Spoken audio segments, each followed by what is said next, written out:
अस्सलाम वालेकुम students. Chapter number 9 chemical equilibrium के लेसन नंबर 7 में आज का हमारा टॉपिक है इंपॉर्टेंस ऑफ एक्विलिब्रियम कांस्टेंट। पिछले दो टॉपिक्स में हम केसी के बारे में पढ़ चुके हैं। आज हम इसकी इंपॉर्टेंस के बारे में पढ़ेंगे कि केसी को हम यूज कहाँ करते हैं। केमिकल रिएक्शंस के दौरान केसी की वैल्यू को दो चीजें फाइंड करने के लिए इस्तेमाल करते हैं। पहली चीज कि डायरेक्शन ऑफ रिएक्शन क्या है, यानी रिएक्शन की सम्मत क्या है, और दूसरी चीज कि रिएक्शन किस हद तक कंप्लीट हो चुका है, यानी एक्सटेंट ऑफ रिएक्शन क्या है।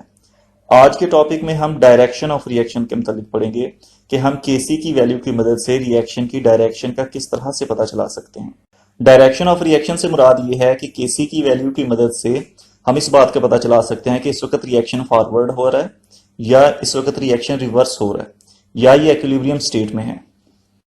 तो केसी की वैल्यू की मदद से हम डायरेक्शन को किस तरह से फाइंड करते हैं, इसको हम इस एग्जांपल से समझते हैं। तो हमारे पास एक रिएक्शन है हाइड्रोजन और आयोडाइड का, ये एक रिवर्सिबल रिएक्शन है। जब रिएक्शन इक्विलिब्रियम स्टेट में पहुंच जाता है तो हम रिएक्शन को रोकते हैं। हाइड्रोजन आयोडाइड, हाइड्रोजन और आयोडीन की कंसंट्रेशंस को मेजर करते हैं और उसको इस केसी के एक्सप्रेशन में पुट करते हैं। और इसको पुट करने के बाद हमारे पास एक वैल्यू आती है और हम फर्ज कर लेते हैं कि 700 केल्विन पे हमारे पास जो वैल्यू आई है वो है 57। तो ये केसी की वैल्यू है इक्विलिब्रियम स्टेट में। हम फर्ज करते हैं कि कोई और स्टूडेंट यही रिएक्शन दोबारा से परफॉर्म करता है। रिएक्शन स्टार्ट किए हुए 5 मिनट्स गुजर जाते हैं। अब वो ये जानना चाहता है कि रिएक्शन इस वक्त किस स्टेट में है, फॉरवर्ड, रिवर्स या इक्विलिब्रियम स्टेट में। तो वो क्या करता है कि फौरन से रिएक्शन को रोकता है, हाइड्रोजन आयोडीन और हाइड्रोजन आयोडाइड की कंसंट्रेशन को मेजर करता है। तो फर्ज कर लें कि 5 मिनट के बाद हाइड्रोजन की कंसंट्रेशन 0.10 मोल पर डीएम क्यूब आती है, आयोडीन की कंसंट्रेशन 0.20 मोल और हाइड्रोजन आयोडाइड की कंसंट्रेशन 0.40 मोल आती है।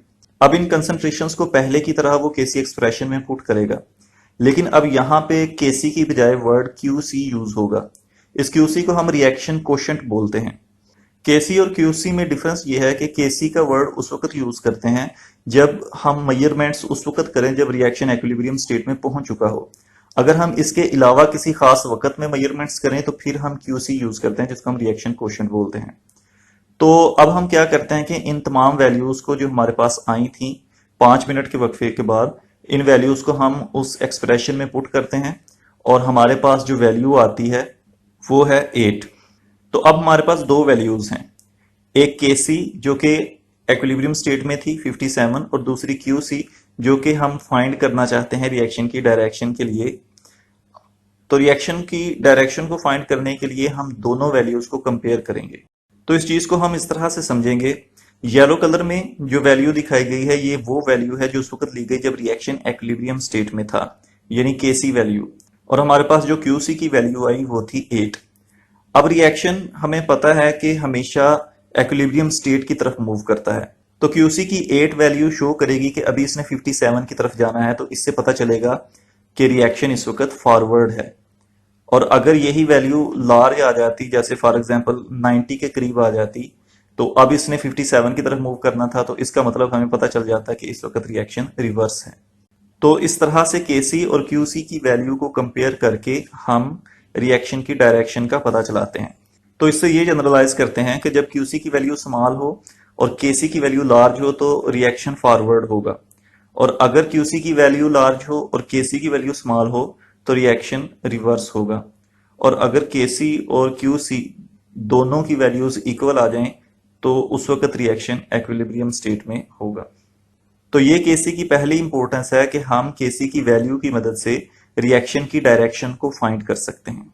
नेक्स्ट टॉपिक में हम सीखेंगे कि केसी की वैल्यू की मदद से एक्सटेंट ऑफ रिएक्शन किस तरह से फाइंड कर सकते हैं।